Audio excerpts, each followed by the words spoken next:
और आज की सबसे बड़ी और पहली खबर मैं आपको बताने वाला हूं। उदयपुर में कन्हैया पार्ट 2 हो गया दर्शकों। उदयपुर जल रहा है। सबसे पहले आपको ले चलेंगे उदयपुर, झीलों की नगरी, जहां दो छात्रों के बीच झगड़ा हो गया दर्शकों, और इसके बाद होता है भारी बवाल।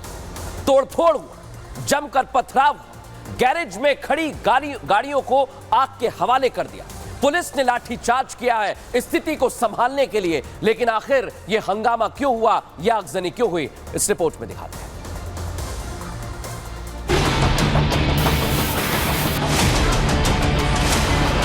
तस्वीरें राजस्थान के उदयपुर की हैं, जहां एक दो नहीं बल्कि सैकड़ों गाड़ियों को आग के हवाले कर दिया। हालात इतने तनावपूर्ण हो गए हैं कि कलेक्टर ने शहर में धारा 144 लागू कर दी। उदयपुर की एक सरकारी स्कूल के एक छात्र को वर्ग विशेष के छात्र ने चाकू मार दिया। हमले में छात्र गंभीर रूप से घायल हो गया। बताया जा रहा है कि मामूली बात को लेकर हुई कहासुनी में बात चाकूबाजी तक आ गई। घटना की जानकारी जंगल की आग की तरह तेजी से पूरे शहर में फैल गई। फिर क्या था, हिंदूवादी संगठन सड़कों पर उतर आए। हिंदूवादी नेताओं ने अस्पताल के बाहर पहुंचकर जमकर नारेबाजी की। आक्रोश इतना फैल गया कि कई इलाकों में आगजनी की घटनाएं सामने आई हैं। उपद्रवियों ने जगह जगह गाड़ियों को आग के हवाले कर दिया, जिसकी वजह से तनाव फैल गया है। इलाके की दुकानों को जबरन बंद कराया गया।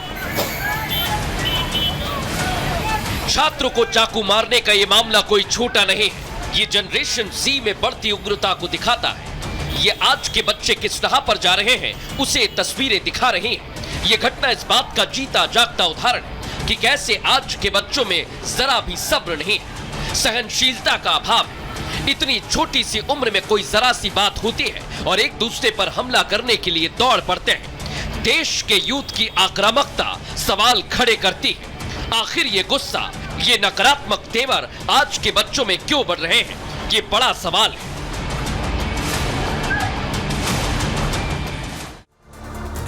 देखा दर्शकों आपने, उदयपुर में कन्हैया पार्ट 2 आपको याद होगा, कन्हैया की कैसे हत्या कर दी थी। लेकिन आज वही हालात क्यों बने हुए हैं? क्यों कार को आग के हवाले किया जा रहा है? क्योंकि स्कूल में झगड़ा हो गया था, और जब हिंदूवादी संगठन इस झगड़े के बाद प्रदर्शन कर रहे थे, तब भी पेट में दर्द हुआ और फिर माहौल खराब किया गया। देखिए आप जरा इन तस्वीरों को, फुल फ्रेम दिखाइए इन तस्वीरों को, कैसे गाड़ियों में आग लगी हुई है। पुलिस हालात संभालने के लिए सड़कों पर है, लेकिन आप सोचिए कि ऐसे हालात उदयपुर में बन गए और बच्चों की लड़ाई दंगे तक आ गई है। ये सवाल खड़ा हो रहा है कि ये दंगे की साजिश रचने वाले लोग कौन हैं? ये हंगामा करने वाले लोग, ये आगजनी करने वाले लोग कौन हैं, जो माहौल को बिगाड़ रहे हैं, जो माहौल को खराब कर रहे हैं? आप देखिए जरा, पुलिस की टीम पूरी तैयारी से वहां पहुंची और इस आग को बुझाया गया। लेकिन वो आग कब बुझेगी जो यहां जनता के मन में लगी हुई है? समुदाय विशेष कैसे, देखिए आप, प्रदर्शन किया जा रहा था, उसके बाद चाकूबाजी हुई, और ये तस्वीरें मैं आपको अस्पताल के बाहर की दिखा रहा हूं। इतना गुस्सा था, यानी एक छोटा सा विवाद चाकूबाजी में तब्दील हुआ, और उसके बाद अब वहां पर दंगे की साजिश की जा रही है। और यह साजिश के सबूत मैं आपको दिखा रहा हूं दर्शकों। लेकिन इसके पीछे कौन लोग हैं? पुलिस जांच पड़ताल कर रही है। पुलिस एक एक व्यक्ति की तलाश करेगी कि आखिर बच्चों के विवाद को किसने बढ़ाया, और जब यह विवाद बढ़ गया तो इसमें कौन दंगों की साजिश कर रहा है, क्योंकि गाड़ियां जला दी गई हैं। लेकिन बड़ी बात क्या है दर्शकों, इस तस्वीर को आप देखिए, इन गाड़ियों का कोई कसूर नहीं है, ना ही वहां पर लोग जो मौजूद थे उन्हें पता था कि कोई आएगा और ऐसे गाड़ियों में आग लगा देगा। लेकिन यह चिंगारी कन्हैया से जुड़ती है दर्शकों, इसलिए हम कह रहे हैं कि क्या कन्हैया पार्ट 2 करने की साजिश है किसी की? क्योंकि अराजक तत्व ही हैं जो बच्चों की लड़ाई को चाकूबाजी तक ले गए, और उसके बाद अब दंगे की साजिश की जा रही है।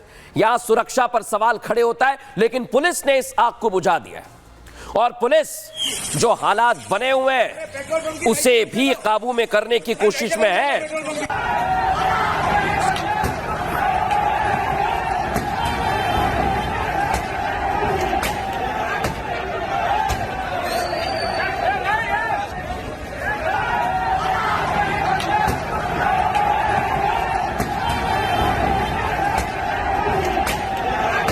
सुना आपने, धारा 144 लगा दी गई। किस तरह का शोर किया जा रहा है, भारी पुलिस बल सड़कों पर तैनात है, लेकिन ये लोग जो अराजक माहौल पैदा कर रहे हैं, अराजकता फैला रहे हैं, ये लोग कौन है?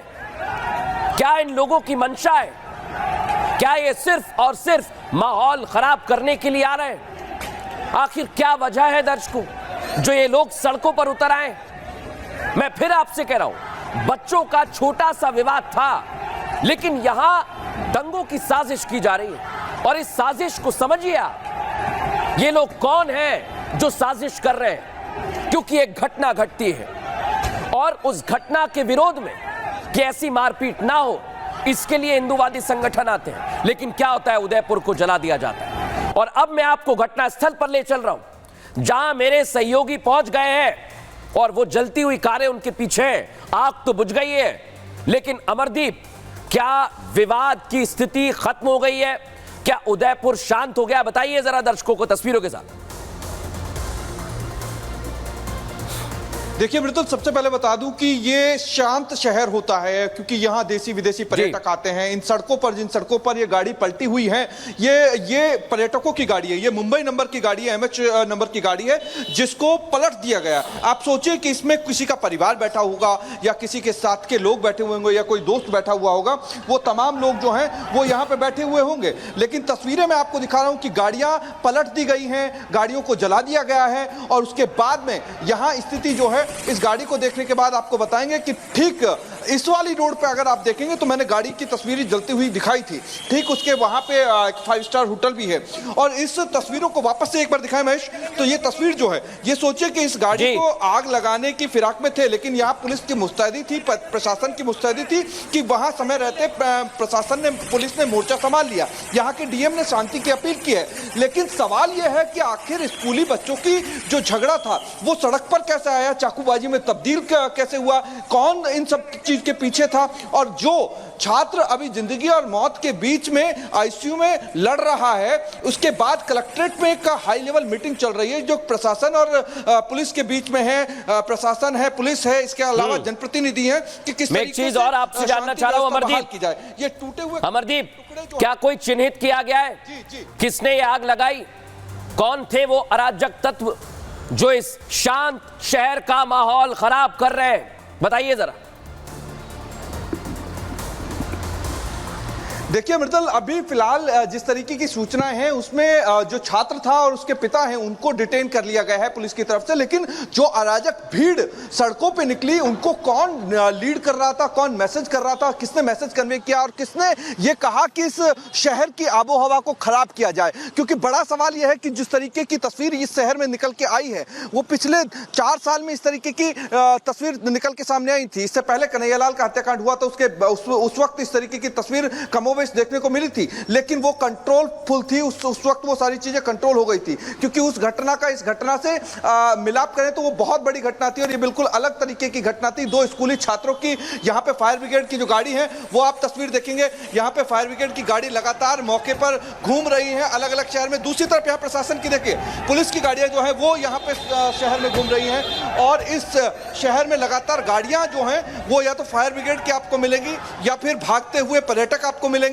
या फिर फायर ब्रिगेड की गाड़ी को साथ साथ में पुलिस और प्रशासन की जो गाड़ियां हैं वो एक इलाके से दूसरे इलाके में गश्त कर रही हैं, लोगों को समझा रही हैं कि आप अपने घर पे निकलिए। इसके अलावा 2 बजे तक दोपहर रात को ये जागने वाला शहर जो है वो शांति से चलता है। लेकिन यहाँ सड़कें सुनी है, सड़कें सुनी है, दर्शकों को आपने बताया अमरदीप, लेकिन वाकई कौन आग सुलगा रहा है, अब इसकी जांच पड़ताल कर रही है पुलिस। आपके पास लौटेंगे, बहुत धन्यवाद।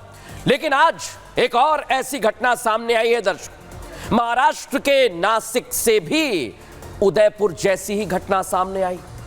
2 समुदाय के लोग बांग्लादेश में हिंदुओं पर हो रहे अत्याचार को लेकर, नासिक बंद के आह्वान को लेकर आपस में भिड़ गए। दोनों तरफ से पत्थरबाजी हुई। जो घाटी में पत्थरबाजी दिखती थी वो यहां दिख रही है, देखिए जरा। और इस बवाल में कई लोग घायल हो गए, कई लोगों को हंगामे के दौरान चोटें आई हैं, जो मैं आपको दिखा रहा हूं। अफरा तफरी का माहौल रहा और इन हालात की जानकारी जैसे ही पुलिस के पास पहुंची, हालात को काबू में करने की कोशिश की गई। फिलहाल घटना वाली जगह पर भारी पुलिस बल तैनात है। फुल फ्रेम दिखाइए इन तस्वीरों को, कैसे पुलिस रोकती है, पुलिस भीड़ को नियंत्रित करती है। एमएन सुनाइए।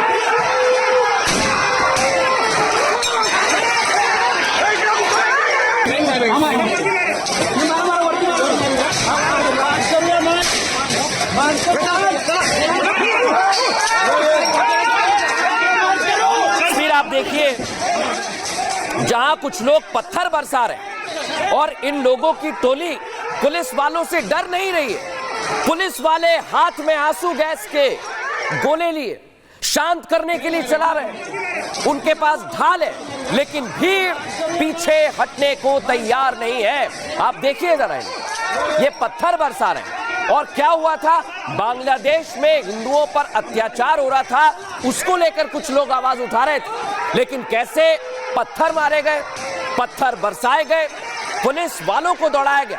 आप सोचिए, इस तरह की तस्वीर नासिक से सामने आई। अभी उदयपुर दिखाई, अब नासिक में भी ये हालात बने हुए हैं दर्शकों, और अब इसे कंट्रोल करने की पूरी कोशिश की जा रही है। लेकिन बड़ी बात यही है कि आखिर इसके लिए कौन जिम्मेदार है, इन पत्थरबाजों पर क्या और कब एक्शन लिया जाएगा, अब इसी पर नजर बनी हुई है।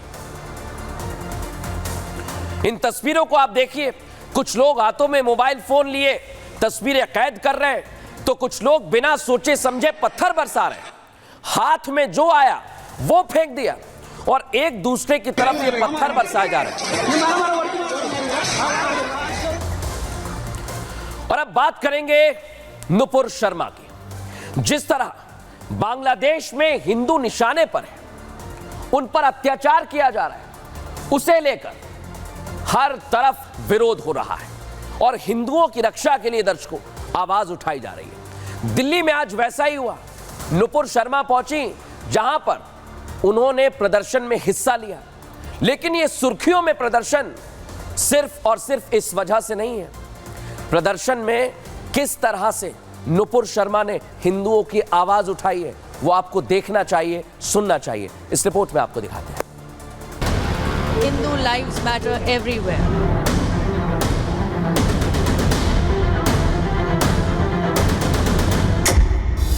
ये शब्द नुपुर शर्मा के हैं, वही अंदाज, वही तेवर है, और फिर हिंदुओं की रक्षा के लिए वो मैदान में है। हिंदुओं की आवाज बुलंद करने वाली हिंदू शेरनी करीब 2 साल बाद लोगों के सामने आई।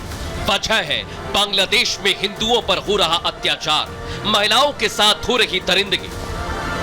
नुपुर शर्मा राजनीति का वो चेहरा है जो पिछले काफी वक्त से ना तो मीडिया के सामने आया था और ना ही सोशल मीडिया पर एक्टिव था, लेकिन बांग्लादेश को लेकर हो रहे विरोध प्रदर्शन में अचानक से उनका आना अपने आप में एक मैसेज है। मैसेज उन कट्टरपंथियों को जो बांग्लादेश में अल्पसंख्यक हिंदुओं को निशाना बना रहे हैं। दिल्ली में हो रहे इस प्रदर्शन में नारी शक्ति दिखाई दी।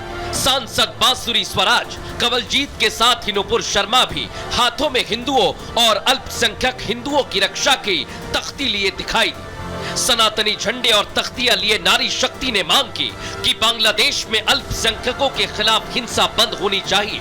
प्रदर्शन में शामिल महिलाओं ने हाथों में काली पट्टी बांधी और मुंह काली पट्टी से ढक लिया। रिपब्लिक भारत के सवाल पर नुपुर ने 2 शब्दों में हिंदुओं का नरसंहार बंद करने की बात कही। Hindu lives matter everywhere. Stop Hindu genocide. विवाद के चलते नुपुर शर्मा काफी समय से राजनीतिक और सार्वजनिक जीवन से दूर थी, लेकिन जिस तरह से बांग्लादेश में सियासी उथल पुथल हुई, इसके बाद हिंदुओं और अल्पसंख्यकों को निशाना बनाया जा रहा है। एक बार फिर नुपुर शर्मा सामने आई है और हिंदुओं की जान मायने रखने वाली उनकी 2 लाइन बहुत कुछ कह रही है।